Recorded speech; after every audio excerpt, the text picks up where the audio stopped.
Hey, Lindsay. Yes, Grace? Corinne has a question for you.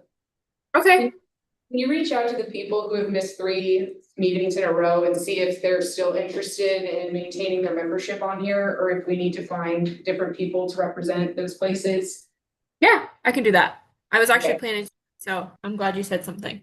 Great, thank you. Well, with that, we'll call the meeting to order. Good afternoon, it's Tuesday, August 19th at 2:31 p.m. We're at the MPO Bicycle Pedestrian Trails Advisory Committee meeting, and has anyone joined us virtually? Yes. And Lindsay, sorry. Lindsay Heinrich with the MPO. Okay, thank you. All right, I'm not gonna ask staff because we don't have a quorum. I've kindly asked Lindsay to identify people who have missed 3 or more meetings so we can reach out and see if they're still interested in maintaining their membership. We work better as a full committee, so that would work out for us. Thank you, Lindsay, for doing that. All right. Yes, and What? Corinne, I'm sorry to interrupt. I just wanted to verify, is everyone receiving the emails and or calendar invitation? Because it was being sent by Michelle prior. She's no longer with the MPO, so I just didn't know, should I resend everything for the calendar? Would that help? I thought you did. I received them. Did everybody else receive the email? Yeah, it looks like we're receiving them, so Okay. just reaching out, some, touch points would be good. Yes. Okay. Hi, Corinne. Hi, everyone in the room. This is Agustina from Manatee County. Great. Just letting you know that I'm joining remotely today. Okay, thanks for being here. We're gonna do the pledge now. I pledge allegiance to the flag of the United States of America and to the republic for which it stands, one nation, under God, indivisible, with liberty and justice for all. Okay, we're now gonna open the meeting up to public comment. There's a couple different ways that people can provide their comments. They can do so online, through email, or being in person at the meeting and filling out a comment card. As of right now, I do have one public comment. Danny Williams, you'd like to share with us? Yep. Your comment? I have a video, if Grace wants to play that. My wife and I were riding on Legacy Trail Saturday and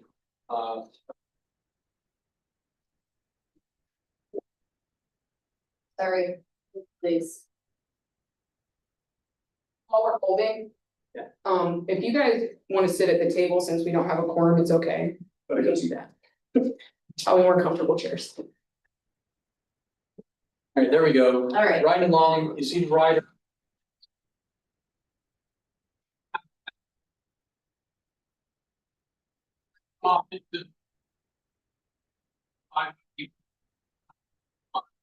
Where we stop here, you notice this? This is one of these things. This is call 911 so that 911 will know where you are.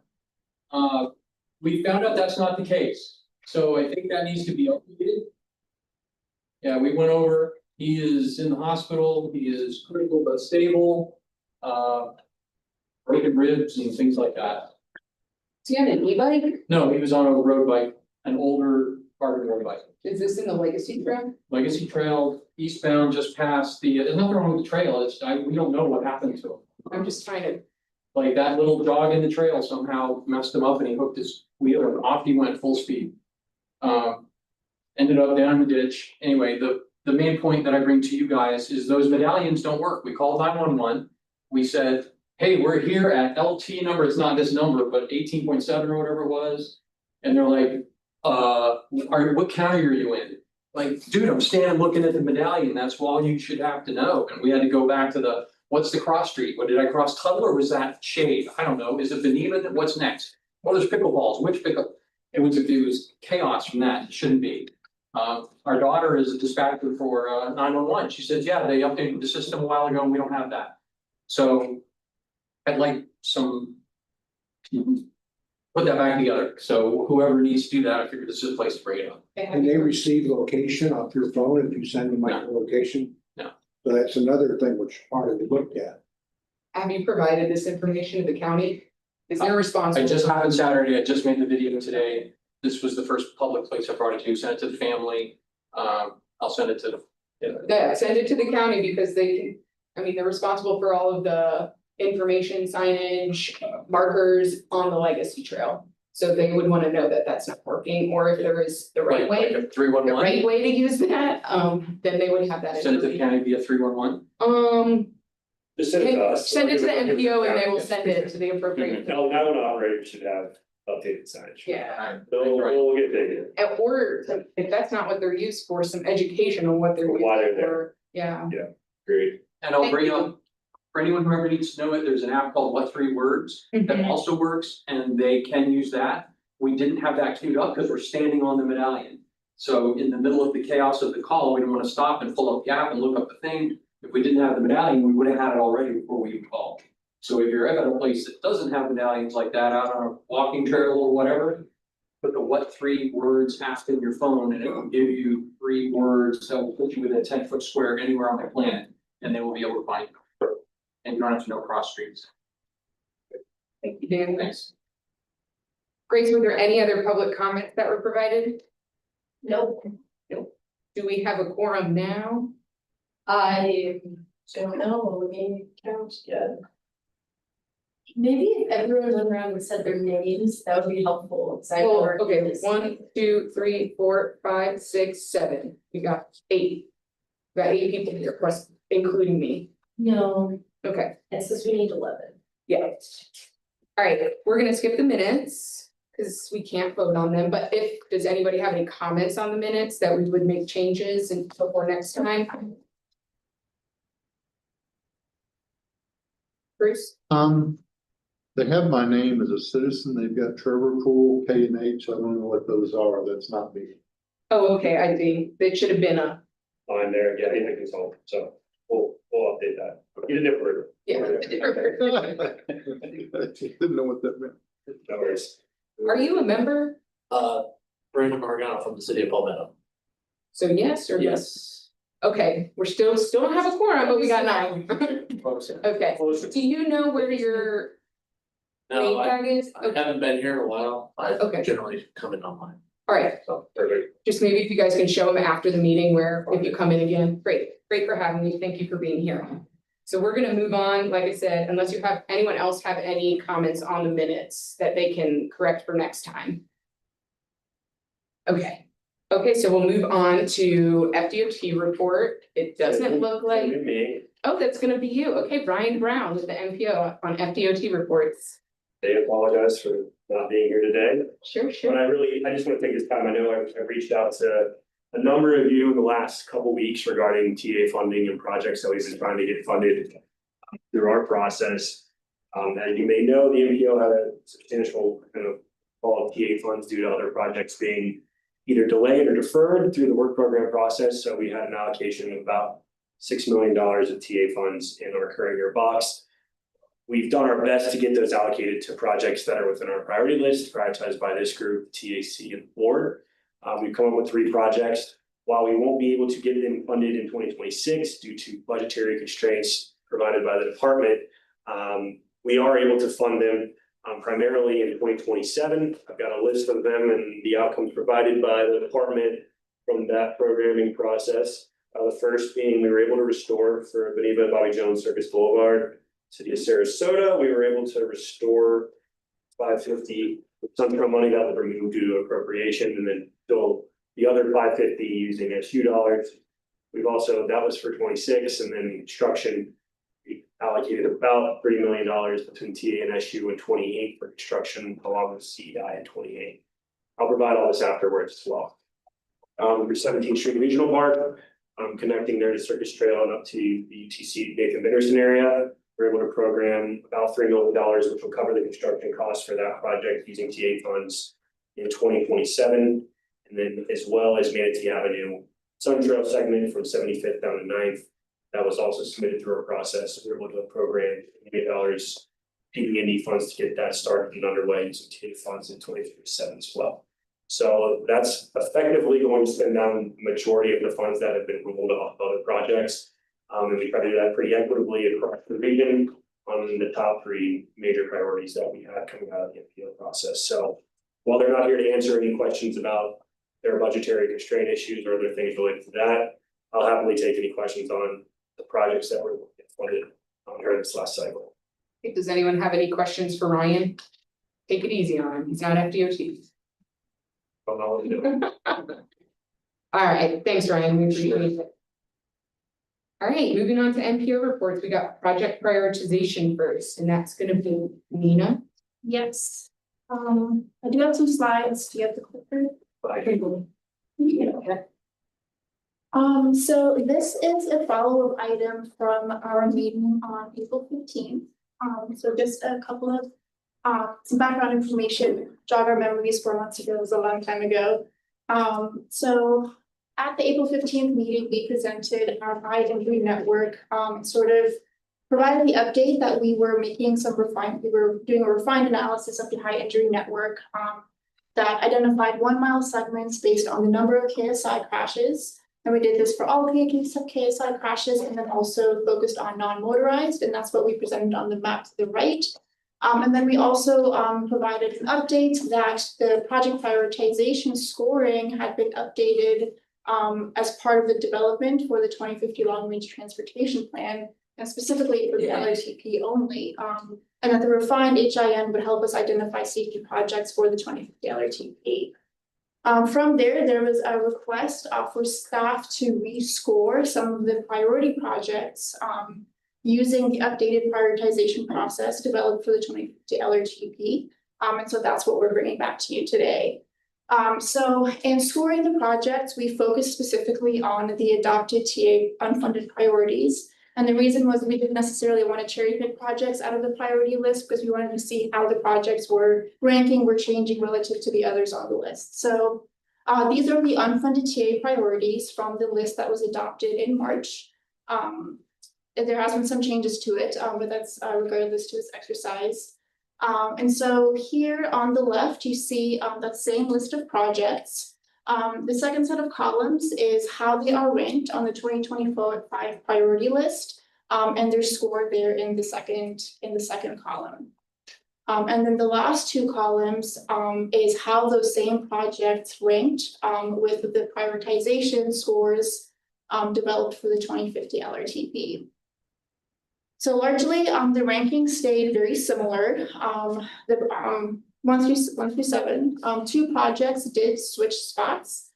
So the Gateway Greenway, which was at number 3, is now at number 7, and Legacy Trail, Circus Trail which was at number 7, moved up to number 3. But there is still just a less than a 1 point difference between them. So this kind of gives us an idea of how those projects scored under the new process. So I just wanted to say that this is for illustrative purposes only. The prioritization was updated as part of the development for the 2050 LRTP only. The prioritization did not affect any of the priorities from the 2025 list of priorities, and they have not been implemented in the scoring for the next set of projects as well. So this was purely for the LRTP. So I'll pause here and see if there are any questions or comments. Does anyone have any questions for Nina? I do have a question. So I know that this is being scored based off of the high injury network, but I think that there's like a flaw here on how things are scored generally. Like, for example, the Beneva Mert is like an 8-foot sidewalk next to a roadway. And the Gateway Greenway, is off-road, an off-road trail. So why is that scoring way lower than a sidewalk next to a roadway versus our gold standard of off-road pathways? So I feel like there's some reworking in the bike and maybe the active transportation, how that gets weighted, or maybe the scoring generally. I don't know if there was ever something that got inserted about being an off-road path and how that's better than, adjacent to a roadway with no buffer at all. So just a thought in when you update the project prioritization in your next round and how to integrate that, because I think that we're missing something here. Like, you have Gateway Greenway and Legacy, they're scoring less than 5, and they're 12-foot, 14-foot off-road, beautiful trail things that are way safer than a 10-foot, 8-foot in certain instances sidewalk that is right by 45-mile-per-hour traffic. Yeah. So just a thought. I think this is a great exercise. Awesome, love it. Just saying for like when you got, because I know you're planning to update your project priority. We are, So Yeah, and kind of discussed that, and that specific point was brought up, that a lot of the scoring is based on, intersecting layers with the. Height and stuff, and you do get, there is a question field, whether it's off-road or not, but that's, that's something we've been looking at. Thank you for bringing it up. I don't know if you had to say about that. Yep, just gonna say that, we've had a lot of internal conversations, with staff that's, we want to integrate this into the next update. So our next steps are, we will be kicking off a major update to the prioritization at the end of this year following adoption of the LRTP. And so, we'll be able to address those concerns, and make sure that projects are scored fairly. And also looking at the type of project that they are. So the scope for that does include stakeholder coordination, a workshop, and regular updates to the advisory committees as well. We do have a calendar hold sent out to the TAC for September 24th as a potential workshop. We're going to discuss the scoring a little bit further at the next TAC meeting. So that'll sort of set us up for next steps on the call for projects that will be released at the end of this year, and ahead of finalizing the major update by the end of next year. So those are sort of the next steps. does anyone have any copies that finish the project prioritization presentation? I don't think. Okay, does anyone have it yet? So Bruce? I do have a question. So do we rank these higher if they're not next to a road or lower? It's not considered in the scoring. So for example, like you said, there's a drop down that says if it's off-road or not, but I don't even think there's points associated with that. It's about where you land close to or on the high injury network. Just like a plethora of things. One of them safety, one of them is infrastructure. It's all available online, I'm sure. All the engineering data is online, that's something we've been working on for years, Commissioner, and I know you, 5 years ago, none of our sidewalk bike lane system projects ranked above the bottom 20 on the list, because they were primarily scored using roadway criteria.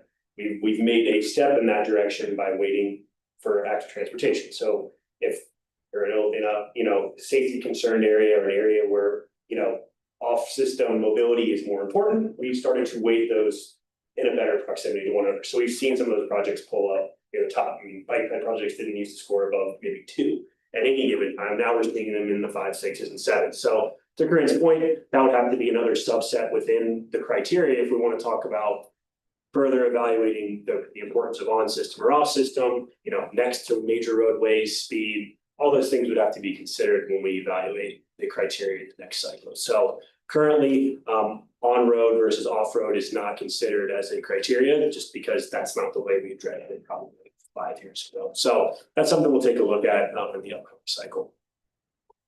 Good question. Any other questions or comments? I have one. So I've been saying this for 5 years. I'd really like to see some health metrics incorporated into our project prioritization. And so I know that's a little like outside of the wheelhouse of the MPO.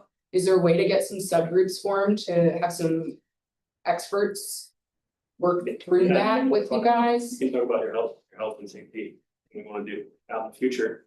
We might have to worry about bringing it in closer if that's something that we all want to do, but we've discussed. Yeah, figuring this out.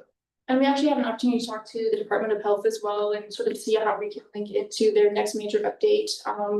But we don't have it in the current UPWTP, but we are looking at a public health assessment moving forward. I know Metro Plan did one that we're looking to maybe model after, maybe integrating the public health assessment into the active transportation plan, so that when we have that updated, we're ready for the next LRTP update and have a very clear public health element included. Yeah, I think that's great. I think consider expanding it beyond just active transportation and more into how our roadway projects are also gonna positively impact health outcomes as well, because sometimes those have the bigger negative outcomes than say just a bike lane. So just consider expanding it and again, working with the health department and getting some technical experts on there that can really help that integration. Of course. Any other comments or questions? All right, we're moving on. Nina, you're up again. Sun Trail. Sun Trail, so we always like to have a trail item on BPTAC agenda. So here I'll get to Sun Trail, but I'm actually gonna start with the Office of Greenways and Trails.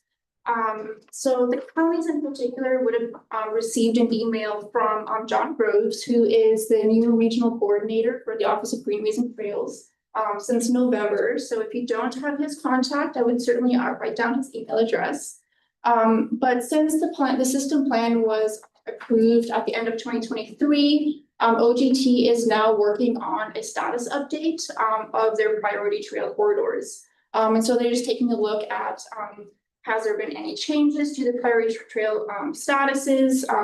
They're asking us to verify alignment accuracy, and then perhaps to a lesser extent, maybe just compare the Sun Trail map to the Florida Greenways and Trail System Plan map. So that's largely happening through the counties, but they'll be doing coordination as needed as well. So if you have any questions about that, you can let us know. It is more of a housekeeping item until they start the next update in a couple of years. So for those of you who may be a little less familiar with the trails, I did want to say why the priority trail corridors are important. You know, Sun Trail alignment item. Why are we talking about the Office of Greenways and Trails? And the primary reason is that the priority trail corridors that are approved by the Office of Greenways and Trails and the Trails Council are the trail alignments that are eligible for Sun Trail funding through FDOT. So baseline is if you are pursuing FDOT Sun Trail funding, then that alignment needs to be on the priority trail corridors of the system plan. If it is not on the system plan as a priority trail corridor, it is not eligible for Sun Trail funding. And so those are kind of how those overlap. So OGT, they developed the Greenways and Trails Master Plan. Through legislation, FDOT looks at the priority trail corridors and adopts that as a statewide system. And then those segments are eligible for Sun Trail funding. So those are kind of how they all piece together. So theoretically, the priority trails and the Sun Trail map should be exactly the same. They are not. And so it is our jobs collectively to make sure that they are updated as needed. And so now is kind of an opportunity to do that. Luckily, it's fairly easy to make changes to the map. If you look at the system plan and you see an alignment on the map, they sort of treat that as a center line. But as a concept, it's a 5-mile swath. So if you want to make a change to the map, the first question you ask yourself, is it inside of that 5-mile buffer? If it is inside of the 5-mile buffer of the original proposed alignment, then you contact OGT staff and you ask them to make an administrative modification. It's fairly easy. You send them the information, the reasons for why, and they update the map. Then we go to FDOT and we ask them to update the Sun Trail map. If it is not inside of the 5-mile buffer, it does require a formal amendment by the Greenways and Trails Council. So you would take the proposed change, go to the Florida Greenways Trail and Trail Council, and request an approval to the change to the system plan. I have seen it done. So it's certainly an avenue that's open if we were to pursue Sun Trail funding on a trail alignment that is not currently a priority corridor and is outside of the 5-mile buffer. So that's kind of the process. We did recently request an administrative modification through OGT, and it was very painless. So now we're just trying to get the Sun Trail map updated as well. So with that said, as we all know, regional trails requires a lot of coordination and communication. And so these are your key regional trail contacts. Of course, you have your trail point persons in your local agencies, you've got local stakeholders, but then from a regional perspective, these are really the people that you need to have on your contact list. So John Groves, who is the regional coordinator for Office of Greenways and Trails, Tanya Merkel, who is our FDOT Sun Trail coordinator. I take point on trail stuff, but anybody, all of MPO staff, you can reach out to us. Then of course, Charles Hines, who is the program director for Gulf Coast Trail through Trust for Public Land. And we all kind of work together to do our regional trail coordination.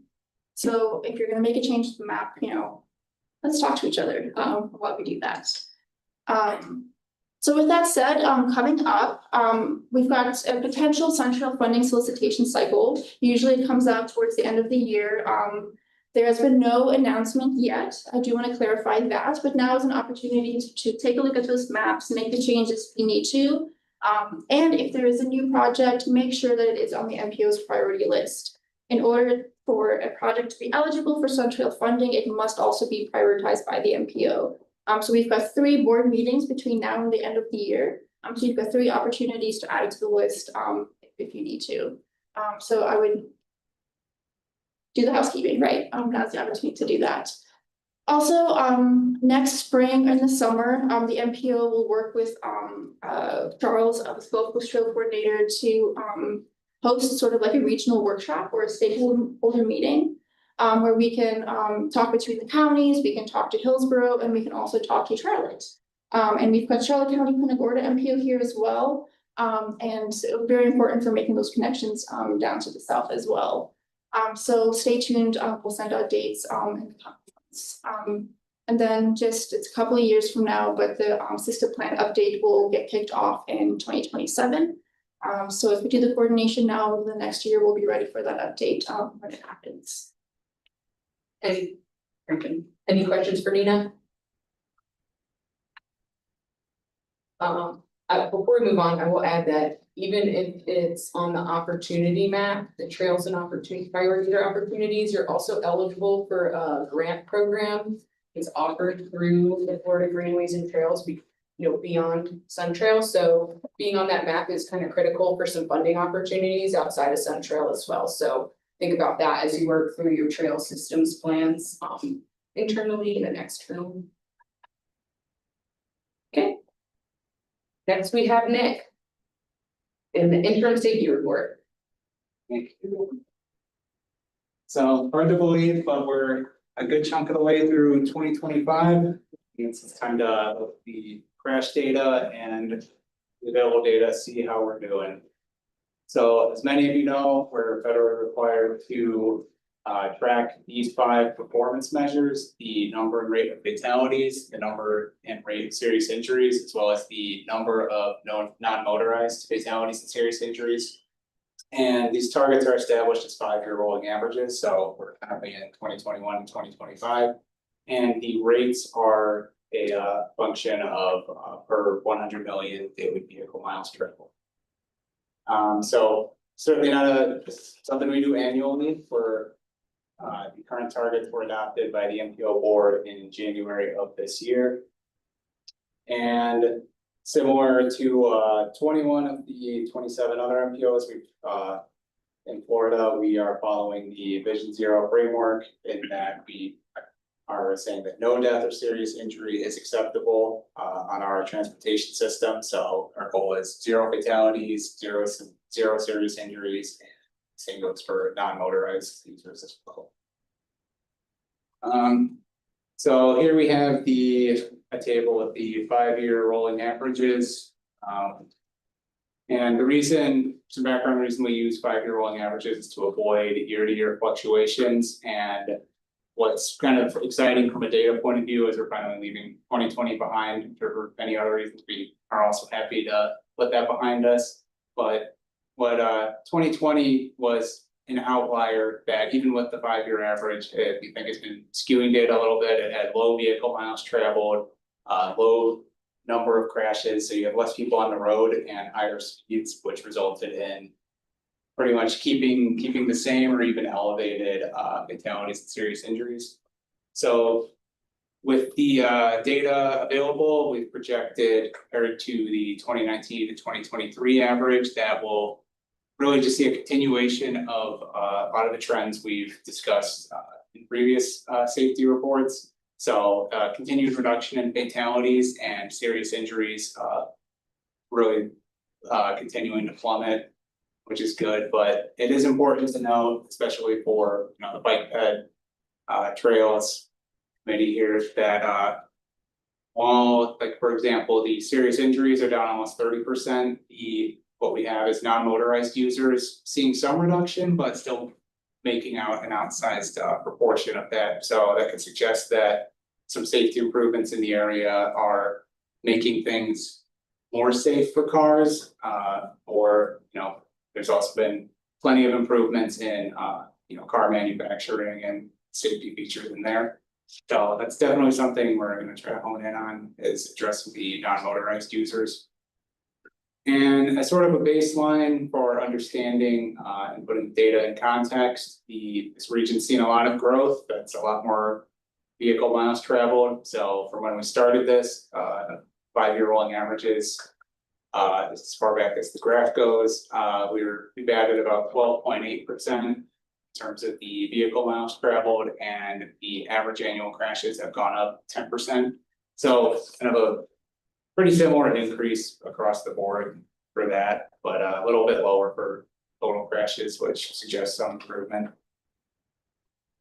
And the fatality rate, we are also seeing that as a function of that rate, it's also set to continue decreasing from about 7% from 2014. And what's really incredible is that serious injury rate I just mentioned is down by almost half, which is really quite impressive. And hopefully both those continue trending down.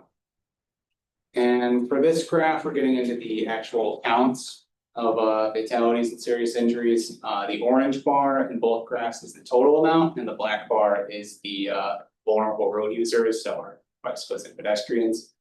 And what we see, as I alluded to before, is the fatalities maintaining relatively the same with some decrease, which if you consider the region's population growth is not exactly a win, but it could be, we're glad it's staying the same rather than going up at the very least. But what you also see is the vulnerable road user fatalities going up a little bit and then kind of leveling off at around 40. And then for serious injuries, you can really see in the total count, the orange bar is the rapid decrease, whereas the bike ped vulnerable road users has not seen that same trend, unfortunately.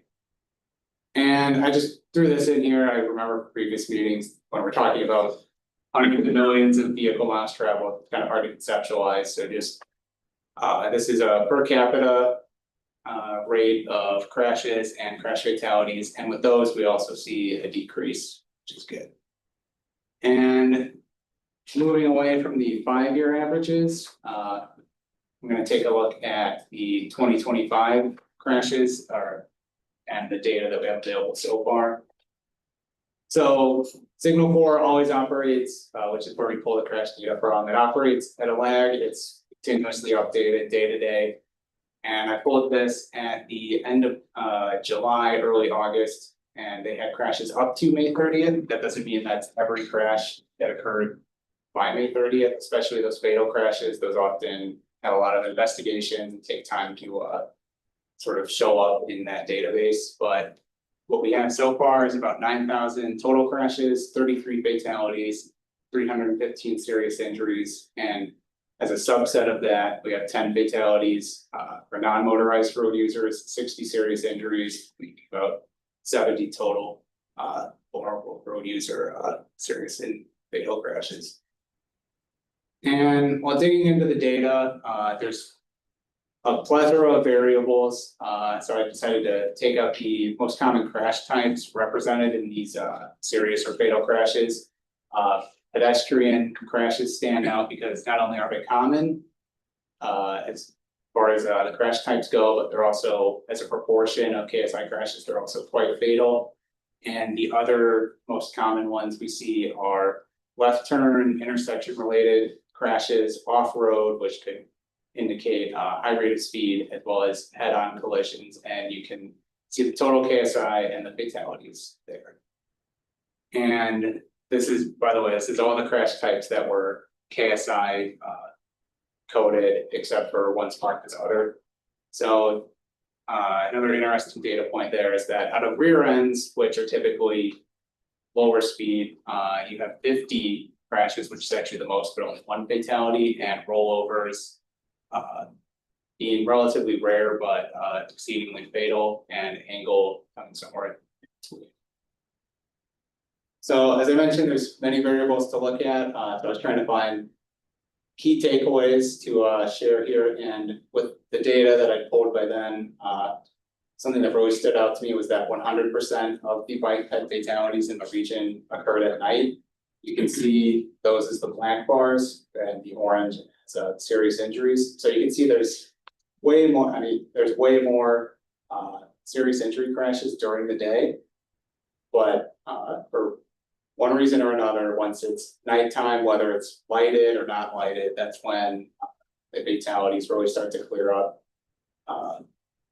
Which that could be due to, you know, lighting itself or less traffic on the road and people going at higher speeds. And that's something we see all the time, that speed makes a huge difference, and you know, from serious injury to fatal.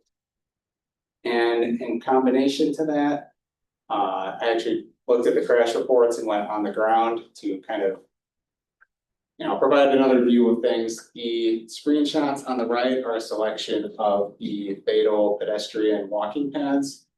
So you can see a lot of those roads look quite similar. I didn't put the names on there because I think we all know roads that look like this. And keeping in mind that all the fatalities are at night, that's just another factor of danger there. So 6 of those 10 pedestrian fatalities were crossing the road without a crosswalk, and I just want to make clear that's not you know, it's not that they don't want to use a crosswalk. In many of these areas there really isn't another option, and you can see on the right there, I chose that because there is a crosswalk, but that, you know, me as a pedestrian, I'd probably take my chances rather than walking all the way up there, probably waiting, bag button, and maybe getting across. 2 of the fatalities were people walking on the road or the shoulder, which could indicate you know, lack of sidewalks and pedestrian facilities. 1 fatality occurred while they were crossing the road with a crosswalk, but the walk sign was not on. And 1 fatality was a pedestrian using a sidewalk, which I don't know what else you're supposed to do as a pedestrian to avoid that. Quite sad. So for non-motorized road users, again, similar to previous safety updates, they make up an outsized percentage of fatalities at 30%. And by the time I pulled this data, luckily there were no bicyclist fatalities, but with it being continuously updated, hopefully that doesn't change, but very well might. And the total KSI for all road users is 315 serious injuries and 33 fatalities. And I feel like we focus a lot on fatalities, but serious injuries are also life-altering injuries. You're not the same afterwards, and that, you know, it's easy to hone in on the fatalities, and get number fatigue a little bit. But each of these is a person who is severely affected by how our transportation network runs. And this is a little hard to make out on the screen, but I just figured, you know, instead of looking at graphs and charts, it might be helpful to look at where these fatalities are occurring. And actually, as we were talking about the high injury network, 11 of the fatalities were located on the overall high injury network, and 7 were on our refined, you know, worst of the worst mile-long segments of the high injury network. And with that, I'll take any questions anyone may have about the crash data so far this year. Does anyone have questions for Nick?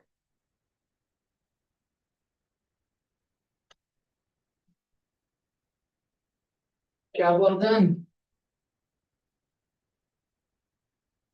So the question, so just to go back, with the pictures where they were walking, they're unmarked crosswalks, right? The only one that isn't a crosswalk was this mid-block. The bottom one there, or Yeah, cause this is. I don't know. I was surprised to not see a. That's so they're like unmarked crosswalks when they're at intersections, so their pedestrians are legally allowed to be there. As a crosswalk, the crossing, so I just wonder if. There's some education for drivers that when you're at intersection, I mean, if a pedestrian's crossing, just because it's unmarked doesn't mean it's not a place they're allowed to be. So, but then there's the visual thing. Just a thought. Thanks, Nick. Anyone else before we move on? Nina, LRTP update, please. Thank you. All right, so, 2050 LRTP update and is in sight. So this is the last update the BPTAC will receive, before it's adopted. So the next time we meet is in November, and the MPO board is looking at adoption, on October 20th. Legally, that is when we need to adopt this LRTP. So looking at the project schedule, we have drafted a vision and scenarios, called Creating a Balanced Future. We presented that to the committees. We drafted our goals and objectives, really saw no major changes. It's very consistent to what it was for 2045. We made a couple of minor tweaks on language to remain more consistent with the recent changes at the federal level. And then we drafted our 2050 cost feasible plan and unfunded needs. And all of that is now available for a 30-day public comment period. So that kicked off on August 5th, and it is open for public comment until September 5th. Then we'll be presenting the LRTP at the September round of meetings and here today. And then we'll be bringing it back to the TAC and CAC and then the governing board in October for final adoption.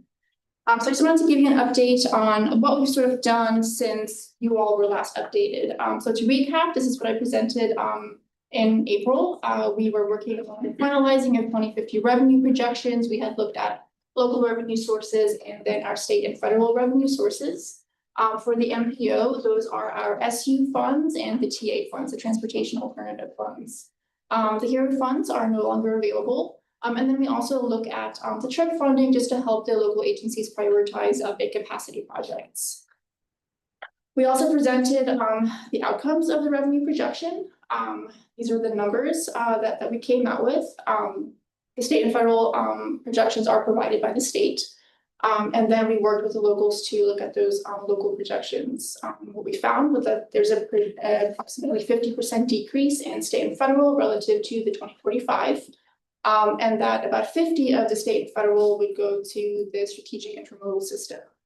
And then looking at locals, about 50% of that would go to other infrastructure, O&M, and debt service. So for the cost feasible plan, we didn't actually account for local revenue sources. We focused only on state and federal funding. And I'll talk about that a little bit more in a moment. So in developing the 2050 cost feasible plan, we looked at all of the completed MPO studies since the last 2045 plan was adopted. That includes our active transportation plan, which had a fairly comprehensive list of priority projects identified. And BPTAC was involved in the active transportation plan update. We looked at our Central alignment studies, 2 mobility studies, the one in Bradenton and the one in Sarasota at Smith, which is currently underway, but we did line up with the project identification for the LRTP update. We also looked at the safety action plan and the high injury network, our TSP pilot, CMP, and resilience and assessment. So all of those projects were sort of fed into the LRTP as a needs assessment. We also met with all of the local jurisdictions to talk about the 2045 cost feasible plan and about the current local priorities. So a lot of the 2050 cost feasible plan has many projects carried over from the 2045. So if they weren't completed, deleted, or no longer priority, they probably were carried over into the 2050. We finished a workshop, we did an outreach event, and released a public survey. And then we issued a draft cost feasible for a technical review, a 2-week period, and that allowed us another opportunity of feedback. We made some changes, we released a draft cost feasible plan for public comment. So in developing the project tables, so we did that in 3 steps. Step 1 is to fund the pipeline projects. So when you look at the cost feasible plan, the pipeline is the list of projects that is divided into the 5-year time bands. The first 5 years are the adopted work program. And these are projects that are in the work program or have 1 or more phases completed, or we know these are local priorities that we want to get lined up. So currently there's 23 total projects. I will say that since we went out for public comments, the work program has changed. We are anticipating more changes, and so the final cost feasible will look a little bit different than what you've seen today. The one lesson we've learned is that change in the work program is inevitable. So just kind of wanted to make that statement. Step 2 is develop funding programs. So once we funded all of the pipeline, we had a little bit of funding left over, right? And so we developed funding programs in the 2045, this was called the box funds program. Now we're sort of referring them to as funding programs. There's 5 separate programs focused on multimodal. These are your bike ped trails and complete streets projects, intersections, resiliency, safety, TISMO, and capacity. I'll show you the numbers in a moment, but the funding programs do assume a level of local funding match as well. And also looking at other funding opportunities as well. So in the funding programs, there's a total of 90 projects. And then everything else goes to the unfunded needs list. This is a list of projects that if there was funding available, they would be eligible through the LRTP. But currently there's no funding source identified for these projects, and there's at least 80 projects on that list. So looking at the overview, the pipeline has about $416.7 million worth of projects across 23 projects. And we have that 100% matched with state and federal funding, with a couple of exceptions if there are some grants or other requests. Programs, the total cost of the programs, all 90 projects included, is just over $876 million. But the revenue that we had remaining after funding the pipeline is $180.6 million. And so this is where I say that if money were to fall from the sky, these will get funded. If there was grant opportunities available, they should be pursued. If there's a local match, if there's public-private partnership opportunities to partner on funding these projects, this is really where that's going to happen. But these projects are eligible for funding through the MPO's prioritization process. And then everything else is in the unfunded needs. We haven't even bothered costing that out at this point. So this is how it's broken down by funding program type. So on the first is the program cost. Second column is the revenue allocation, and then the unfunded balance. I put in parentheses the total number of projects in those funding programs. So you'll see the heavy hitters are the capacity projects. It's a total of 5 projects, but capacity projects are very, very expensive. And then also our multimodal projects. So it's 20 total projects. But these are also, in addition to sidewalk gaps and bike lanes, it's also complete streets projects, right? So really looking at a redesign of the roadway to make it safer for all road users. I did want to break out how the balance, how that additional 180.6 million was being allocated towards these programs. So in the darker color, you'll see the MPO discretionary funds. These are the SU funds and the TA funds. And lighter color is the state funding sources. Again, we did not look at local funding sources. So looking at multimodal, these are our bike ped trails, complete streets project. It's 100% is 100% MPO discretionary funding. All of our TA funds. The capacity project is 100% state funds or local funds, right? So the MPO is not necessarily actively putting money at, behind capacity projects, but we're really looking at the state to help build these larger capacity projects. And also, every single one of those capacity projects need to be in the cost feasible plan in order to qualify for TRIP funding. That is written in statute. So we work with the local jurisdictions to identify the projects that we know TRIP funding will be pursued for. So just an overview of what that looks like.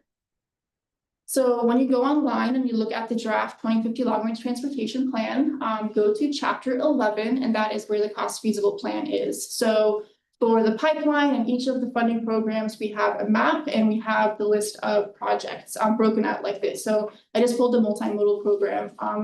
We are not going to work through this list. It's very small. It's just here for illustrative purposes and to let you know this exists. Please go take a look at it. Now is a chance to talk to us about the draft LRTP, about the draft cost feasible, share the information for public comment. Yeah. So public comment until September 5th. The best way to submit a public comment would be through the MPO website. You can also email us, you can call us, or you can mail us a letter. If you would like to sit in the MPO office and look at the LRTP, we will print it out for you. And we will chat with you about it. So yeah, that's the update I have for you right now on the LRTP. Any questions? Does anyone have any questions for Nina? When is the deadline? to submit a comment? September 5th. Right. And then they will be at the CAC and board as well, if they're not there as well.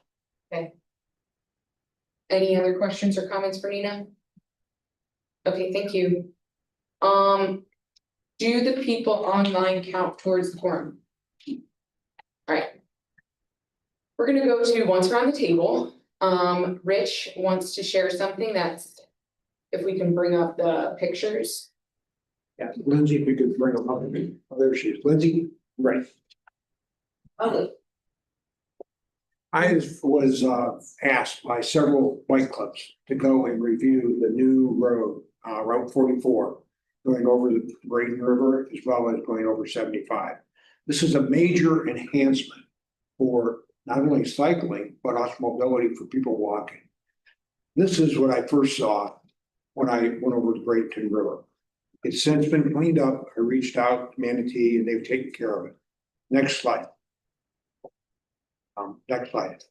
What the cyclists and even the pedestrians now are facing are grates that are like this. And I put a ruler there because on the right side of that grate, I'm able to take my bike tire and it goes into that groove. That's unacceptable for cycling. And my sense is if we're going to design something in a brand new bridge, let's design it appropriately so it could be used by pedestrians and cyclists alone. Going over this grade, if I was a pedestrian at night, I think might be a safety issue as well. But it's my understanding that Manatee County's asked the contractor to make some adjustments. As of today, it's my understanding that some of those adjustments aren't in the best interest. So Al at the Manatee County and one of the bike people are going to get together and they're going to try to do an as-built next. Also, by the way, take a look at that great big chain link that we have to navigate on our bike. I hope you don't ride that at night or you try to walk across that bridge at night. Next slide. Again, here's an example of the gap that a bike tire could go into. And the point I'm trying to make is if we're going to design these beautiful facilities, let's design them so they're comfortable and safe and I have to redesign them. And that's why I'm standing up here. I mean, the bike community is more than willing to take a look at these designs. Next slide, please. Now this I have an issue with because this is a grade that goes all the way across the bike lane. And it's got big holes in it. So if it's raining or if it's at night, it's going to be very dangerous for a cyclist, even if you have a bright light on your bike. So you're going to end up going out into Route 44 and you figure the 85th percentile might be around 55 miles an hour. Sounds like a real unsafe situation. If I'm a pedestrian, next slide, I don't really want to walk across that either. Certainly if you're not in high heels. So I just wanted to bring this to the attention of this group to see these are some of the things that we're facing as cyclists for brand new construction. And I'm just asking that somehow we do a better job or get the cycling community involved so we can investigate it. Now this grade, particularly right here, I think was about an inch below the surface level of the concrete. That's being fixed. But I don't think it should be the cyclists going out there to say, okay, we need to make these modifications. Let's design it right. And as I've said many, many times, if you're an engineer, if you're going to design it, come out and ride it. Thank you. Appreciate your time. Thanks, Rich. Was this an FDOT project or a Manatee County project? Manatee County project. Okay. And you're in contact with them? I feel comfortable with the people we're in touch with. They've been very responsive. They've had the contractors go out there and do some fixes. But my point is, it should have been done right the first time. Yeah. That's why I brought it up at this meeting. Let's do it right the first time. Absolutely. We're gonna go to Elma and then we'll jump back to Bruce. No reports from the town hall. Rookie, all is quiet. Fingers crossed. Hey, Bruce? No, I'm good, thank you. Okay, Elma? Yeah, I'm supposed to get. Nothing.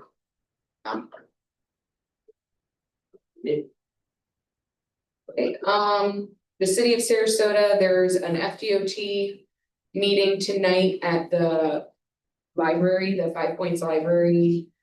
They are doing a resurfacing project on US 301 from the US 41, US 301 split all the way up to 10th. They are including a pedestrian crossing near the park that would coordinate with our trail that just got built. So if you're interested in hearing more about their resurfacing project with our PHB, great. MPO helped pay for that PHB, so that's cool. The city is updating our transportation chapter in our comprehensive plan. Our first workshop is Thursday at the same Selby Library at 5 points, so I encourage you all to come. Just one last thing, Nina said, if you participate virtually, you're not part of the quorum, so if we can encourage all of our members to be here in person, we still don't have a vice chair. We're gonna have 3 minutes. 3 past minutes due to get adopted. I think we need to make some motions, so if we can corral the cats, I think that would be helpful. Other than that, thanks everyone who did attend, who was here. Appreciate it. See you guys in the back. Thanks for being here. So with that, this meeting's adjourned at 3:27. So, thank you.